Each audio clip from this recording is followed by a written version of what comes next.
Hello everyone. आज उत्तराखंड की नई वीडियो उत्तराखंड का आधुनिक इतिहास एवं स्वतंत्रता संग्राम। इससे पहले उत्तराखंड में प्रागैतिहासिक काल, उत्तराखंड में आद्य ऐतिहासिक काल, उत्तराखंड में इतिहास, प्राचीन इतिहास और मध्यकालीन इतिहास, इस पर वीडियोस आ चुकी हैं, आप उन्हें जरूर देखिएगा। आज है उत्तराखंड का स्वतंत्रता संघर्ष और आधुनिक इतिहास। उत्तराखंड पर गोरखा शासन, इससे उत्तराखंड में औपनिवेशिक शासन की शुरुआत होती है। औपनिवेशिक शासन का अर्थ होता है जब औपनिवेशिक शासन का अर्थ, इससे आपका आशय है कि जब क्या हो जाए, जब औपनिवेशिक शासन का जो अर्थ है, इसका मतलब है जब किसी विदेशी शक्ति के द्वारा देश को विजित कर लिया जाता है तो औपनिवेशिक शासन कहते हैं। कुमाऊं में गोरखा शासन कब स्थापित हुआ? कुमाऊं में गोरखा शासन कब स्थापित हुआ? 1790 के हवालबाग युद्ध से। 1790 में क्या हुआ था? हवालबाग का युद्ध हुआ था और उससे कुमाऊं में गोरखा शासन की शुरुआत हुई। यूकेपीएससी 2005 ने पूछा है, बहुत ही महत्वपूर्ण है। नेक्स्ट क्वेश्चन, कुमाऊं पर गोरखों ने कब से कब तक शासन किया? कुमाऊं पर 1790 से लेकर 1815 तक, क्योंकि 1815 में क्या होगी? संगौली की संधि, संगौली की संधि होगी। ठीक। गोरखे मूलतः कहाँ के निवासी थे? गोरखे मूलतः नेपाल के निवासी थे। कुमाऊं में गोरखा आक्रमण के समय नेपाल नरेश कौन थे? नेपाल नरेश उस समय रणबहादुर शाह थे। कुमाऊं का पहला सूबा किसे नियुक्त किया गया था? जोगमल शाह को। ये प्रश्न आया था 2021 यूकेएसएससी ने पूछा है, यूकेएसएससी ने पूछा है। नेक्स्ट, स्टार मार्क कीजिएगा इस क्वेश्चन को। नेक्स्ट, कुमाऊं का पहला सूबा किसे नियुक्त किया गया? जोगमल शाह को। कुमाऊं में राजकर के अतिरिक्त सैनों थुकदारों को दिया जाने वाला कर, ये होता था दस्तूर कर हुआ करता था। ठीक। ये कनिष्क एक्ट 2019 में आया था, जबकि कुमाऊं पर गोरखा आक्रमण के समय नेपाल नरेश कनिष्क एक्ट 2018 में आया था। स्टार मार्क कीजिएगा क्वेश्चन नंबर 4, स्टार मार्क कीजिएगा क्वेश्चन नंबर 6 को। नेक्स्ट क्वेश्चन, अब देखिए गोरखा राज, ये तो कुमाऊं में है। अब आएगा भाई कुमाऊं में था तो ऑब्वियसली है, विस्तारवादी शक्ति है तो अपना विस्तार करेगी। तो अब ये कहाँ आएंगे? गढ़वाल में। गढ़वाल में इनका पहला,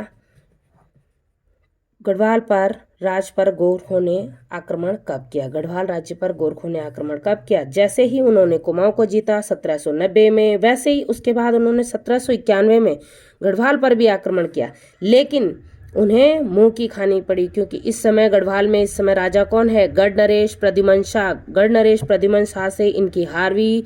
गढ़वाल सैनिकों ने इन्हें बराबर टक्कर दी, जिससे इन्हें वापस जाना पड़ा। जब यह जीत नहीं पाए तो इन्हें फाइनली संधि करके वापस जाना पड़ा। ठीक। नेक्स्ट, गढ़वाल के राजा व गोरखा शासन के मध्य किस वर्ष संधि हुई? गढ़वाल के राजा और गोरखाओं के मध्य जो संधि हुई वो कब हुई? 1192 में। उसे कौन सी संधि कहा जाता है? लंगूरगढ़ की संधि। नेक्स्ट क्वेश्चन, खुड़बुड़ा का युद्ध कब हुआ? खुड़बुड़ा का युद्ध 1804 में हुआ। यूकेपीएससी 2017 का प्रश्न है, देख लीजिए। स्टार मार्क करना है इस क्वेश्चन को। नेक्स्ट, खुड़बुड़ा के युद्ध के समय गढ़वाल का शासक कौन था? प्रद्युमन शाह। खुड़बुड़ा के युद्ध के समय गढ़वाल का शासक प्रद्युमन शाह थे। खुड़बुड़ा के युद्ध के समय किस गढ़वाल नरेश को वीरगति प्राप्त हुई? खुड़बुड़ा के युद्ध में गढ़ नरेश प्रद्युमन शाह की मृत्यु हुई। 14 मई 1804 को इनकी मृत्यु हुई। ये किसने, ये कहाँ वर्णित है? ये डेट कहाँ वर्णित है? ये डेट वर्णित है सभासार में। सभासार में। और सभासार किसकी रचना है? सुदर्शन शाह की स्वरचित। सुदर्शन शाह यानी कि प्रद्युमन शाह के पुत्र सुदर्शन शाह की ये क्या है? स्वरचित रचना है। और ऑब्वियसली ये जब उनकी स्वरचित है तो उन्होंने अपने पिताजी के बारे में डेट सही सही लिखी होगी। नेक्स्ट, राजा सुदर्शन शाह किस नाम से काव्य रचनाएं करते थे? कवि सूरत के नाम से करते थे। 1815 में किसने टिहरी में पंवार वंश की पुनर्स्थापना की? टिहरी में पुनर्स्थापना की थी किसने? सुदर्शन शाह ने। नेक्स्ट, टिहरी को किस शासक ने अपनी राजधानी बनाया? टिहरी को राजधानी बनाया था सुदर्शन शाह ने। उपनिरीक्षक 2015 का क्वेश्चन है, स्टार मार्क करें। नेक्स्ट, अब गोरखों के प्रमुख सेनानायक, ये तो कुमाऊं गोरखों पे शासन था, गोरखाओं का कुमाऊं पे शासन था, ये गढ़वाल पर शासन था। अब नेक्स्ट प्रश्नावली है कुमाऊं के गोरखों के प्रमुख सेनानायकों से। किसने क्वेश्चन नंबर 15, किसने सेना नायक अमर सिंह थापा को काली नदी से सतलज पार तक के क्षेत्र सर्वोच्च न्यायाधीश नियुक्त किया था? कौन? रण बहादुर नेपाल रण बहादुर ने अमर सिंह को काली से सतलज तक का सर्वोच्च न्यायाधीश की उपाधि दी थी, और वो उपाधि क्या थी? काजी। नेक्स्ट, कुमाऊं और गढ़वाल के नेपाल दरबार का सर्वोच्च पदाधिकारी अमर सिंह थापा, और अमर सिंह थापा को हम क्यों याद करते हैं? आपके गंगोत्री मंदिर के लिए। गंगोत्री मंदिर, जो गंगोत्री मंदिर है ये इन्होंने ही बनाया है। ठीक, नेक्स्ट,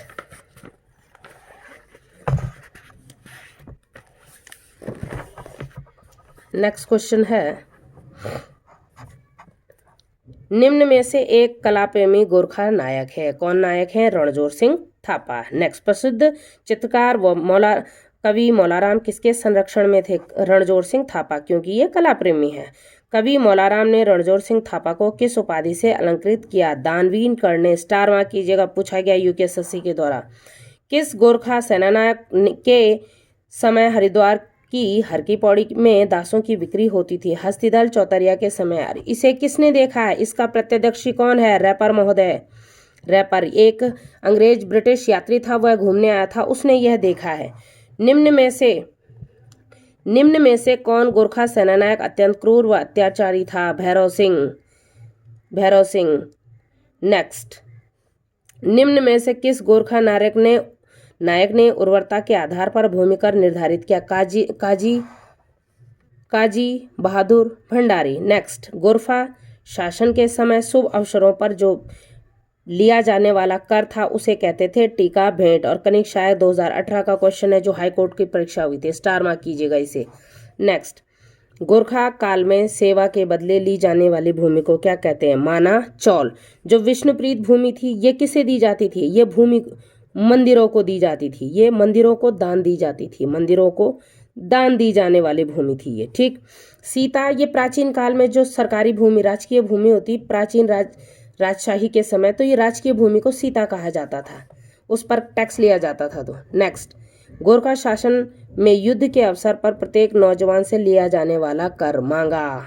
ठीक, और 36 रकम 32 कलम की व्यवस्था का उन्मूलन क्या? ये वन क्षेत्राधिकारी 2015 का क्वेश्चन है। स्टार मार्क कीजिएगा। इनका ये किसकी व्यवस्था है? इसका गोरखों ने उन्मूलन किया, जबकि ये व्यवस्था किसकी थी? चंदों की व्यवस्था थी, लेकिन उन्मूलन किसने किया? गोरखों ने किया। तो इसी के साथ हमारे गोरखा राज से आज प्रश्न समाप्त हुए। गोरखा काल से हमने जितने भी प्रश्न इम्पोर्टेंट और महत्वपूर्ण होते हैं वह समाप्त हो चुके हैं। इसी तरह से आप वीडियो को देखिएगा, लाइक कीजिए, सब्सक्राइब कीजिए एंड शेयर कीजिएगा। थैंक्स।